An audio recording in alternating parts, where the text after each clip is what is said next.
Bon, alors je reprends. Un petit peu avant.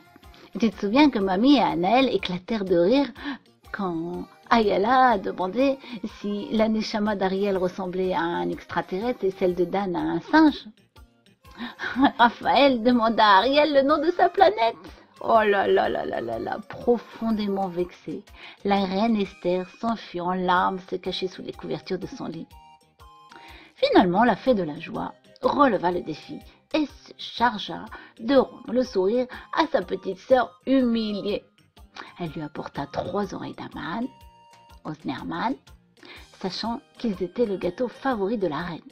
Elle s'assit sur son lit et lui raconta une magnifique histoire de Pourim. Lorsque la fillette fut enfin calmée, elle accepta de quitter sa chambre et de recevoir les Mishloach Manot que Tati Simra avait préparés pour tous les enfants présents. Et voilà, la fête battait son plein. Les parents pouffaient des farces et attrapes, faux cornichons, olives en plastique, etc., déposés dans chaque assiette par les soins de King Kong et de la chauve-souris et de l'extraterrestre. Oncle Ben cracha discrètement dans sa serviette sa gorgée de jus d'orange salé, et maman faillit bien s'évanouir à cause de la tache d'encre bleue qu'elle aperçut au centre de sa nappe blanche brodée à la main. Elle rit de soulagement lorsque sa chauve-souris de grand-fils souleva la tache d'un geste tranquille. Pendant ce temps, Anaël, fatiguée de jouer avec ses sœurs et ses cousines aux fées et aux reines et aux papillons enchantés, s'assit sur le canapé près de la fenêtre, afin de goûter au dernier délice de son Mishloach Manot. Elle le rouvrit et constata qu'il ne lui restait plus qu'un sucre d'orge, 2 barres de chocolat, quelques pastilles de couleur, 3 chewing-gums, une figue sèche et une petite bouteille de jus de raisin blanc, oui, ou peut-être d'une nouvelle sorte de cidre. Elle sortit la petite bouteille de la boîte cartonnée qu'elle posa sur le rebord de la fenêtre, et puis elle lut à haute voix « Fantasia ». Oh, Fantasia, quel drôle de nom pour un jus de pomme, pensa-t-elle. Elle le déboucha aussitôt et y trempa ses lèvres, juste pour goûter. Ensuite, elle en avala une légère gorgée. Puis une autre plus sérieuse. C'est bon.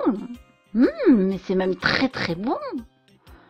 Non, ce n'est pas de l'alcool, se persuadait, puisque c'est un cadeau de Tati Simra. Peut-être que j'en bois encore un peu. C'est ainsi que notre petite fée but plus de la moitié de cette boisson pétillante. Puis, vaguement culpabilisée, elle referma la bouteille et la cacha dans sa poche. Et puis, le monde lui parut alors étrange. Les bruits ambiants devinrent des bourdonnements lointains, et la couleur de la pièce, des sortes de taches multicolores. Et soudain, le décor changea. Les meubles et les invités disparurent. Sur la fenêtre, elle aperçut le mignon clown de son Mishloach se décoller de l'emballage cartonné. Le petit clown semblait triste, car son sourire l'avait quitté. « Il faut que je la retrouve, » murmura-t-il sans cesse. « Il faut que je la retrouve. Si je ne la retrouve pas, le Seigneur et la Reine ne me le pardonneront jamais. Il faut que je la retrouve. » Interloquée, Anaël se pencha vers lui. « Bonjour. »« Bonjour. » renifla-t-il. « Qui es-tu? D'où viens-tu? Et qui cherches-tu » demanda la fillette. « Je m'appelle Pimpin, je viens de Pourimland. »« Pourimland ?»« Oui, Pourimland, le pays de Pourim. Je suis envoyée en mission spéciale par notre reine Esther afin de ramener la fée de la joie à Pourimland, car elle est la seule qui peut encore le sauver de la catastrophe. Les 2 papillons, Tal et Tam, qui m'accompagnaient dans cette mission, m'ont affirmé avoir aperçu à travers cette vitre les couleurs de sa robe arc-en-ciel.